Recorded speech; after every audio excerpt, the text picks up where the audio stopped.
In the 51 years that I'm a lawyer, I have heard repeatedly from Republicans and a handful of Democrats from time to time about frivolous lawsuits. If there's ever such a thing as a frivolous lawsuit, this lawsuit is frivolous on steroids.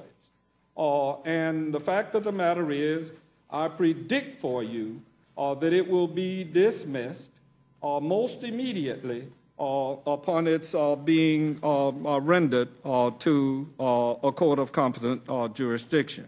We're a better people than this, and we shouldn't be doing ourselves these kinds of things. This lawsuit isn't about enforcing the law. You voted 50 times in this institution, really 51, maybe even 52, to repeal the law. And you don't want to have the law enforced, you want it repealed. And if this was really about the way the law is being enforced, you would have sued President Obama when he made the initial announcement. Instead, you waited until this election year.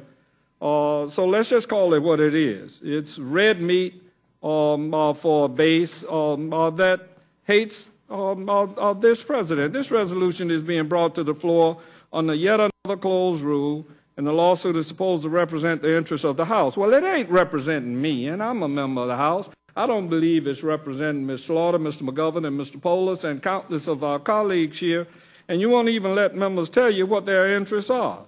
If you're claiming to represent the House, or the Congress, or even, why aren't you getting any input from members? And I might add another reason that it will be dismissed is that it is not the legislative body. It is a branch of the legislative body and not the whole of the House and the U.S. Senate that is bringing this matter. Now, the Rules Committee is the only committee. You talk about the fact that we debated it up here. It's the only committee that had an opportunity to amend this measure. And even that came after you unilaterally and fundamentally rewrote the bill after our legislative hearing and with zero input from the outside. You were up here yesterday talking about openness and transparency for the Endangered Species Act.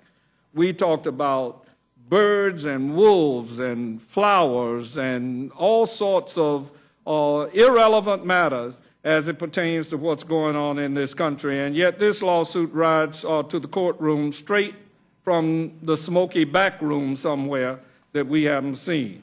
Instead of this partisan exercise, we should be about the business, and I don't know that we can any longer be about the business of trying to do what we can to create jobs. And don't give me that garbage about you pass something to the Senate. All of those measures that you call job-creating measures, none of them would have created the kind of jobs that are needed in this country and the kind of things that are needed to be done. We need to fix our crumbling infrastructure. All you have to do is ride 3 miles inside Washington or ride around some of the I-5s that I have to ride around in the congressional district that I'm privileged to serve, and then you would see potholes all over the place and erosion all over the place. And here we are in a world that's on fire.